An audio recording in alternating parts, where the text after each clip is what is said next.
tell it. Okay. I just want to hear it. I want to be behind the scenes. Oh, okay.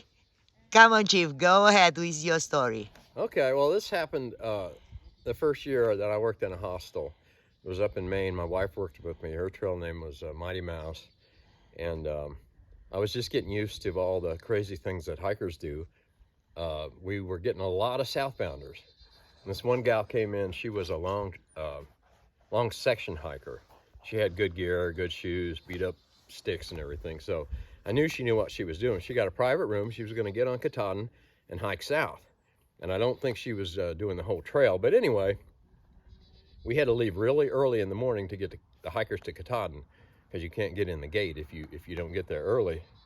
And I'm in opening up the gear shop about 5 in the morning, and she comes in there and she's crying, and she didn't want to talk. And finally I got her to open up. I thought maybe she was scared of going to Katahdin or something. And she said, "I'm so embarrassed." And I said, "What's wrong?" And she said, "I can't find my teeth." And I'm going to call her Pam. That wasn't her name, but this is a true story, so I don't want to embarrass her. And I'm like, "Oh, come on." And she's like, "No, I'm serious. I can't find them." She said, "I took them off last night when I went to bed, and they're gone." And I said, "Well, you stuck them in your pack." And she said, "I already dumped my pack out." And I said, "Let me look at your pack." So I went in there, and she got her pack exploded all over her room, and we're leaving in 10 minutes, on the shuttle all the way to Katahdin. And so I go through all her stuff. I looked under the bed. I looked in the bed. I looked on the windowsill. I'm like, "I'm sorry. I don't know what to tell you." And I said, "Are you going to go on the shuttle?" And she said, "I don't know. I've been planning this for a year. I don't know what to do." And I said, "Well, you got to make a decision," because I had a van and we were loading up. Yeah. And she finally says, "Well, I'm going to hike." I'm like, "Okay, cool. Put your stuff back in your bag and get down there in the van, because we're leaving in 5 minutes." So I didn't think nothing else about it. I mean, what can you do? Yeah. I told my boss, the guy I was working for, and he's like, "Hikers," that's why I always said hikers. Yeah. So about a week later, this kid come in, and he was getting ready to do a southbound through hike, and he's just like hikers on this end. He wasn't really prepared. He had bad gear, very heavy pack. I remember in Lakers yesterday, he was overweight, had his head shaved for ticks, and it was still in May. But anyway, I was in there at night, shutting down the gear shop, counting the register, and he comes in loner clothes, like big pajamas. Yeah. And he doesn't have his glasses on. He had big, thick glasses. And he said, "Chief, I just saw something weird." And I'm like, "What?" And he said, "It's really weird." I said, "Okay, I got the weird part. What's going on?" And he's like, I turned on my headlamp and there's something really." I said, "Okay, show me." I threw the money back in the register, slammed the door closed, locked it up, followed him down the hall. He's in a private room. And he said, "You got to lay down in the bed." And I said, "Okay." So I laid down in the bed, and he gives me his headlamp, turns the light off, and he says, "Shine it right over there." And I shine the light over. There's a table beside the bed, and it's got like a Tiffany lamp on it, made out of brass. And it's got a big square brass base on it that sits on claw feet, and it sits about an inch off the table. Yeah. And I shine the light under there, and there's a prettiest set of pearly white teeth with red gums under the lamp. I don't think that kid ever went back in that room. I mean, he got dressed and just sat there and waited till the shuttle went out. But I got her teeth and put it in a plastic bag. Middle of the night, hiker midnight, Yeah. 10 o'clock at night or something. And I went down and knocked on my boss's door, and he was not a real nice person to be around late at night. Yeah. He's like, "What?" I handed him a plastic bag with an ounce of water and a set of dentures in it. And he's like, "Chief, what in the hell are you doing?" I said, "This is the hiker that lost her teeth." He said, "Oh yeah, I remember that." I said, "I found him."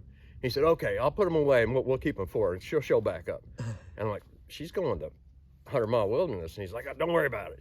So I said, "All right." And I went back up and I started counting the money again. And I thought, well, all the southbounders stop at Shaw's in Monson. So I called them and I said, "You got a girl that's going to be coming to you with no teeth. I have her teeth." And they're like, "What?" So I finally said, just write it down, and so what are you going to do? And a couple of weeks passed, and all of a sudden this girl comes in the shop, and she's like skin and bones, man. She got black smudges under her eyes. She's walking funny. Her hair is all stringy and nasty looking. And she said, "Chief, I heard you found my teeth." And it was Pam. And I said, "What in the world happened to you?" She said, "I couldn't eat." Oh, poor She said, "I girl. couldn't eat. I tried to swallow noodles without chewing them, and it made me sick." And she said, "I ate everybody's oatmeal in a 100-mile wilderness, and then we ran out of oatmeal." She said, "I've lost 15 pounds in 110 miles, 115 miles." I'm like, "Oh, that's." I said, "I'm so sorry." I said, "Look, let me call my boss, and I'll get your teeth for you." So I call him. He's out doing a shuttle out in the 100-mile wilderness. I got just a little bit of a signal, and he answers, and I said, "Hey, you remember that those teeth we found? Where'd you put those?" And he's like, "What are you talking about?" And I said, "Don't you remember in the middle of the night I handed you a plastic bag with dentures in it? That girl lost her." And he got hurt really bad in Vietnam. He takes a lot of medication. Yeah. And sometimes he has memory lapses. Yeah. He didn't have a clue. So I told my wife, I said, "Keep her busy." And I ran down.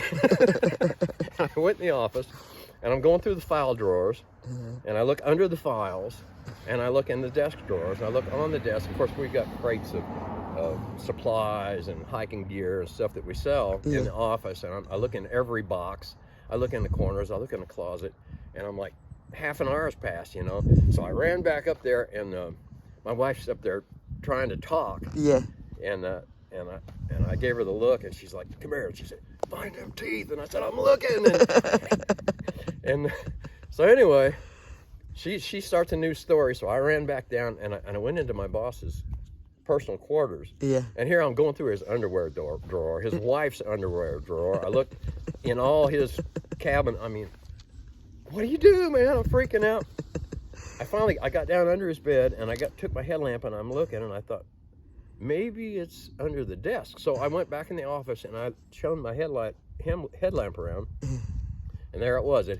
He had evidently set it on the desk, and at some point it got pushed off and fell between the wall and the desk. So, you know, comb my hair and smooth out my clothes and take her bag of teeth back up to her. And sorry it took so long. I got sidetracked. "Oh, that's all right." And you know, all this time the shuttle driver's down in the parking lot smoking cigarettes because he's got to go. She's going to Augusta or someplace to get on an airplane and go home. And so she runs down the stairs, gets in her car and leaves, and that was the end of it. Life in the hostel, right? Yeah. The case of the missing teeth. Yeah. I did see her on Facebook the following year, and she was in the whites. So evidently she had made it to Monson, and she either finished Maine or she got back on in the whites the following year. Do you want to hear something funny? What? I forgot to push record. Can you say it again? No. No. No. You're kidding, right? I'm kidding. Yes. You're kidding? Yeah. She's kidding. You're kidding? She's